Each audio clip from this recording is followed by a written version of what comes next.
So my name is Rachel Burge, and I'm the author of 3 books now. The first one is The Twisted Tree and the Crooked Mast, which are based on Norse mythology. And my latest one is Waking the Witch, which is all set in Wales and based on Arthurian legend. So the story of this new book is about a girl called Ivy who was abandoned as a baby and who's searching for her mother. And she tracks her down to this creepy remote Welsh island, and she discovers a disturbing secret about herself. And also that there's an evil power stalking the island, and it's also after her too. It is So it's a good one for Halloween. it's definitely a good one for Halloween. It's got that, it's a very atmospheric kind of like read. Like it gave me chills at times in a good way. Especially the island. But what was kind of the inspiration behind it? Because it is such a kind of unique tale. I'd love to know if there was like a moment of inspiration, or maybe a few things kind of came together and you was like, this is the next book. So my way of working is all my books I start with setting first, and I can only get excited about it once I've chosen the location and the setting. So it's not so much character or plot, it's where it's going to be set. And I was literally Googling creepy places to set, creepy islands or deserted places or ghosts in the UK. And I came across this island off the west coast of Wales, and it just sounded like the perfect place. So it's called Bardsey Island, and there's only something like 10 families who live there. There's no roads or amenities.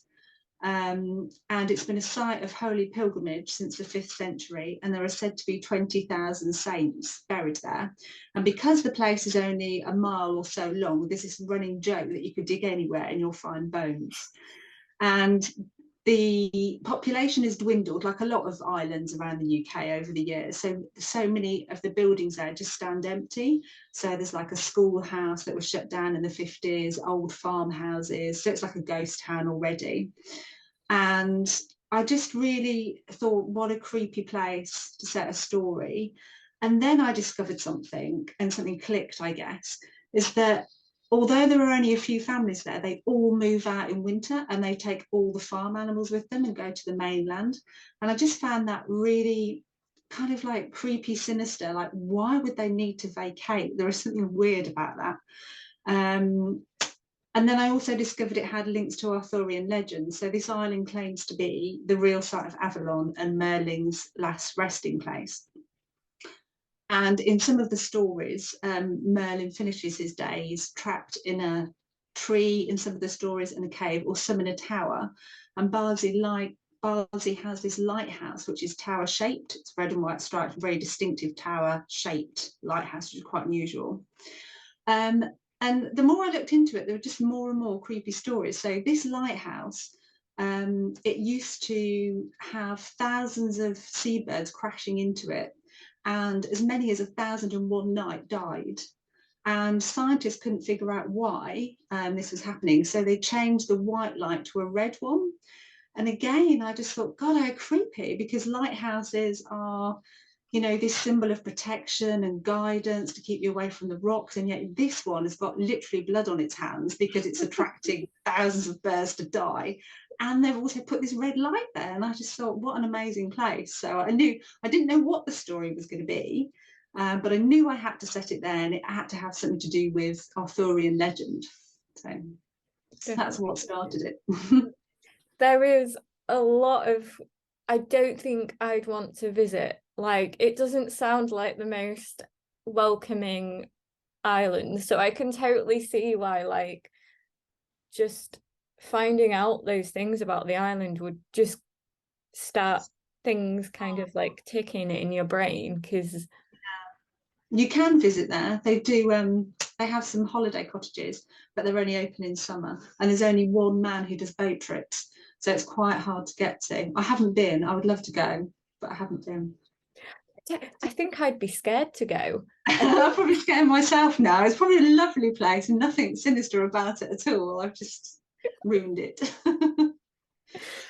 So you've mentioned that Waking the Witch kind of, it's based or draws a little bit from Arthurian legends.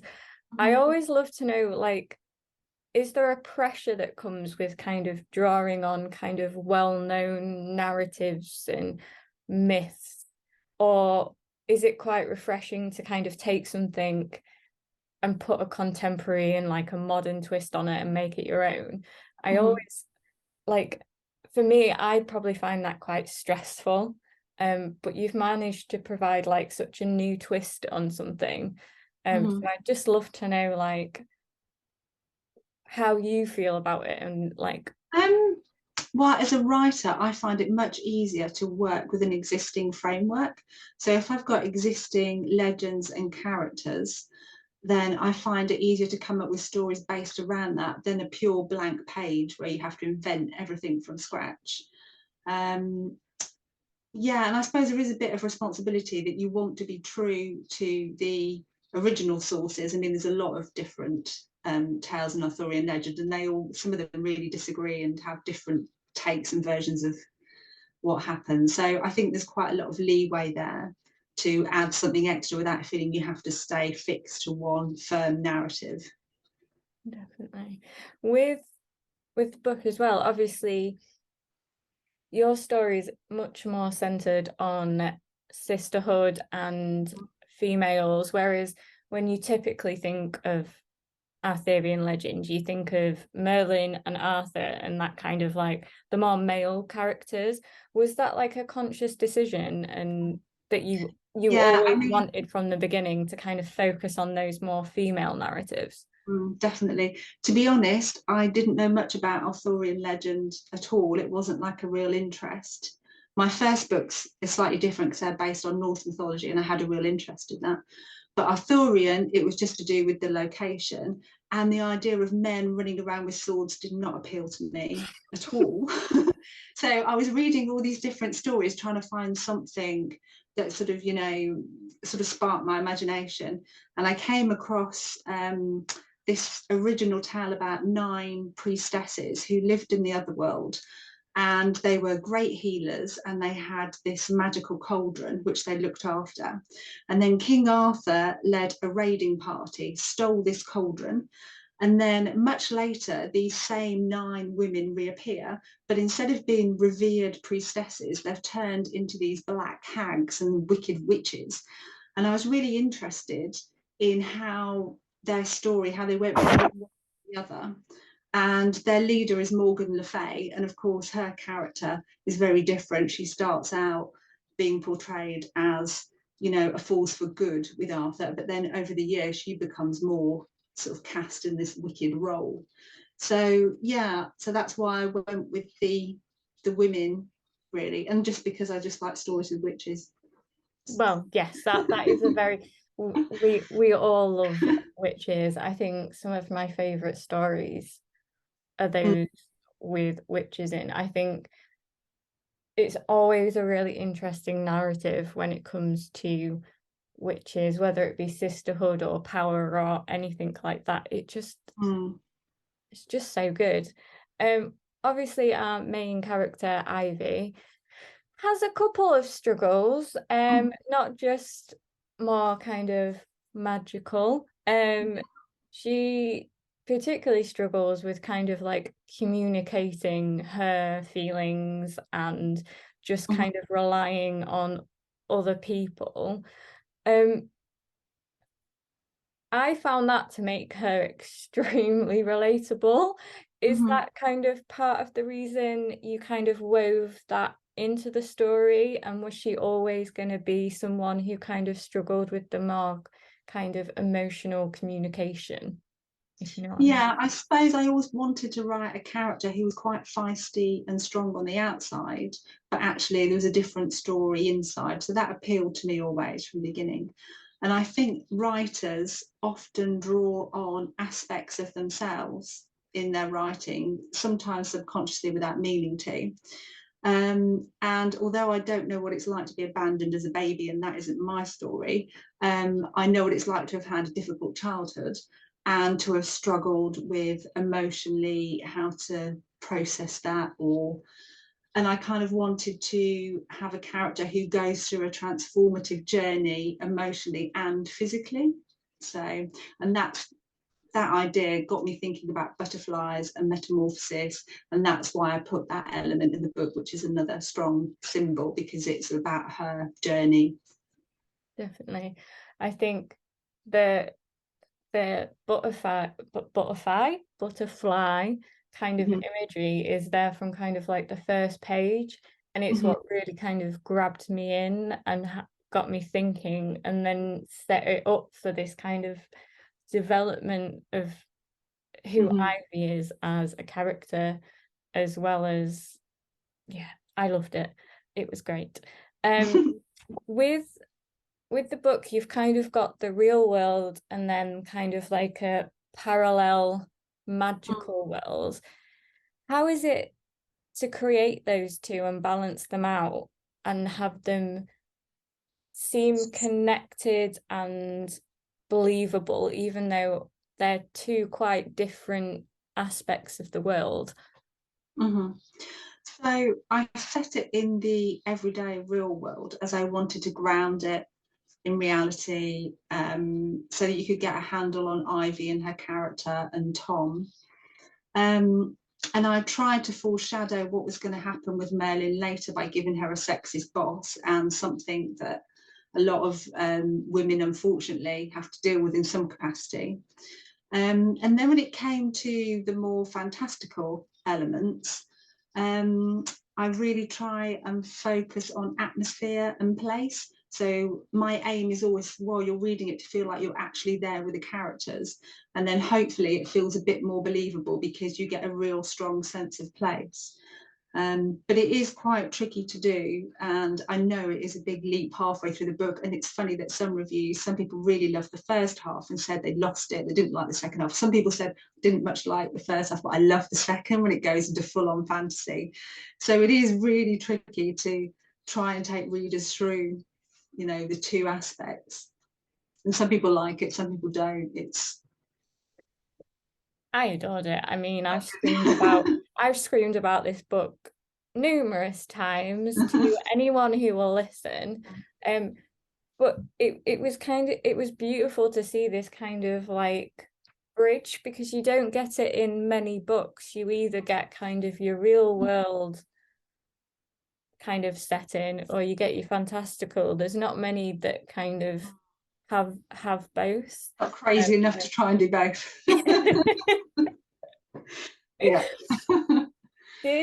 Was it difficult to kind of come up with the more fantastical elements of the world, or did you find that you could pull a lot from myth and that kind of sparked ideas for it?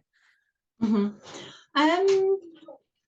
I didn't find it difficult, to be honest. I think I imagined it. I think it was the sisters and the witchiness, and I had a real strong feeling for Morgan Le Fay and what they would look like and be like.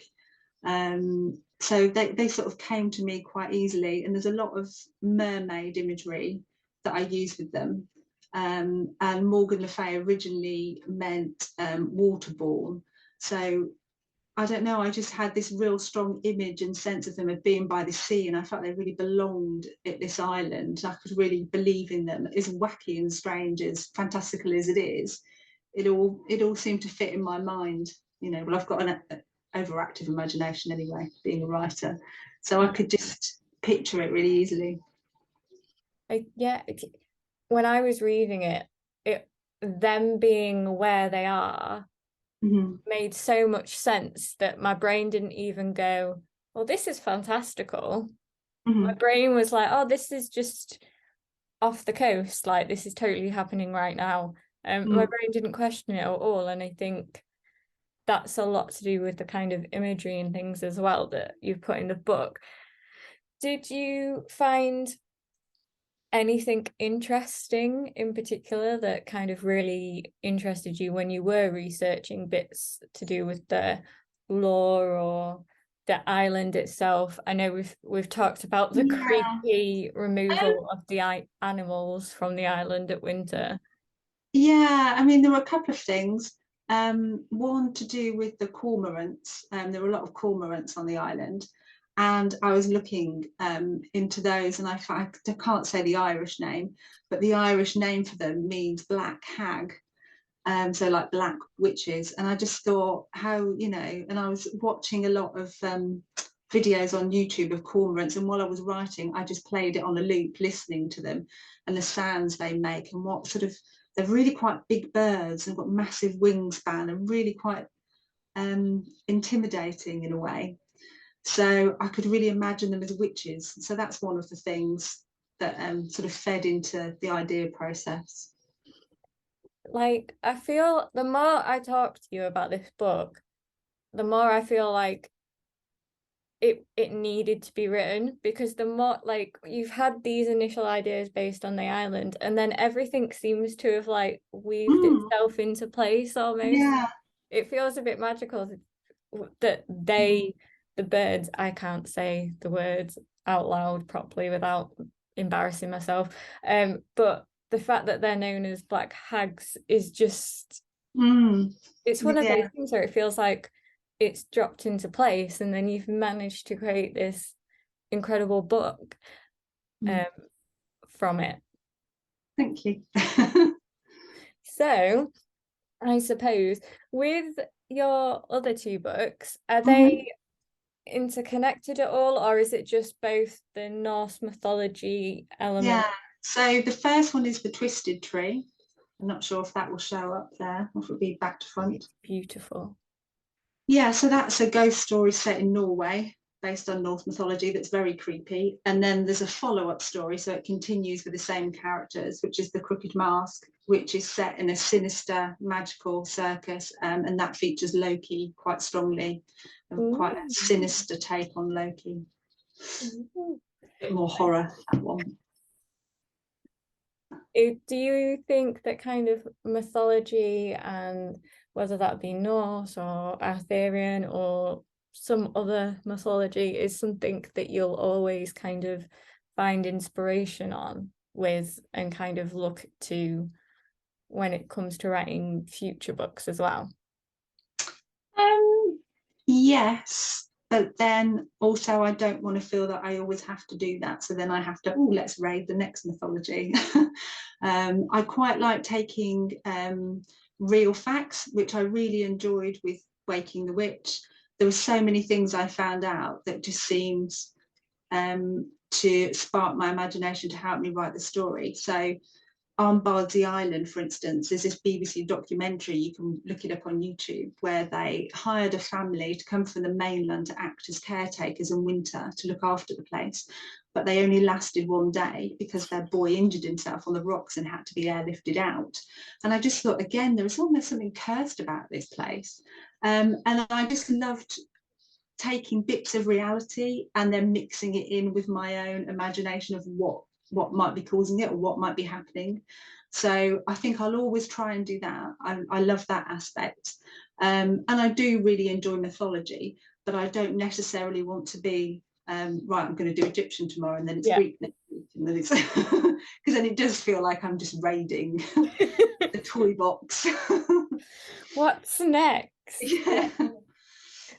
So I'd love to know if you have read any UK YA books recently, or not so recently, that you'd love to talk about or recommend.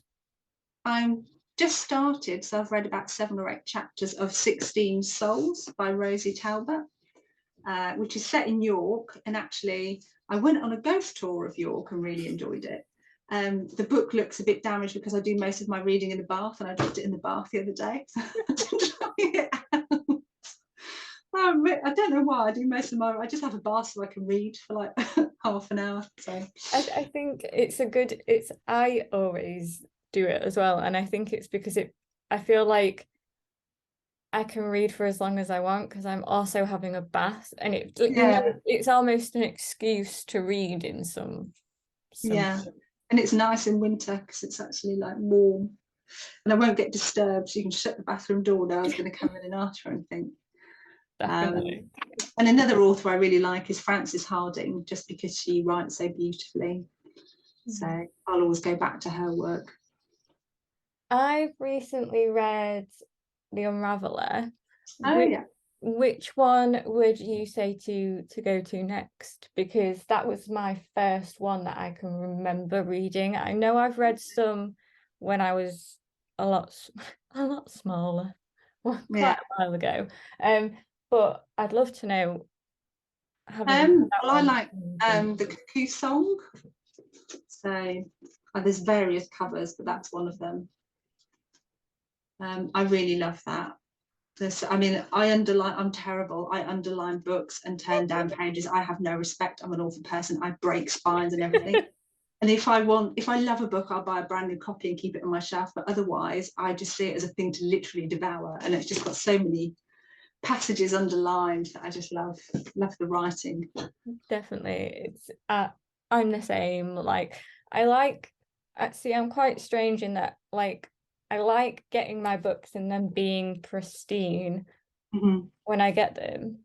But I will happily crack the spine and underline and tab things and like everything, because I think it's marks of my journey with the book, you know. Yeah. I If love it a I bit too hard, like a well-loved teddy bear that's sort of lost its eye and its stitching come out. I love it a bit too fiercely. That's how I am with Exactly. books. And then I can always get an extra A one nice, on the yeah, I shelf. do that sometimes. I buy a nice copy to have, and then another copy that I just rough Just up a just absolutely, yeah. bit. I'm glad I'm not the only one. Usually don't admit that though. It's not the done thing. No, no. I keep the well-loved copies hidden Mhm. just out of sight, and then show everyone my Yeah, nice. Yeah. nice pristine ones. Mm. Because I think that's the one thing, like, that can be quite controversial as a reader, whether you like crack spines and Mm. annotate and underline and Mm. totally not wreck your book, but you know what I mean. Yeah. Show it some love. Fierce. Yeah. Well, thank you so much for talking to me today, and for writing this, because I'm obsessed. Oh. Um, No, it was a pleasure. Thank you for inviting me.